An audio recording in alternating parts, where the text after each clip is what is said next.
In this video, we are exploring the drama process of Tableau, or still image.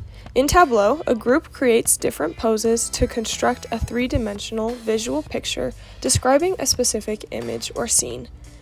As you can see here, we have chosen to recreate several notable works of art by famous artists such as Edward Hopper or Picasso, by posing ourselves like the characters or objects in the scene. Use this technique to give students the opportunity to experiment with different drama processes in your classroom.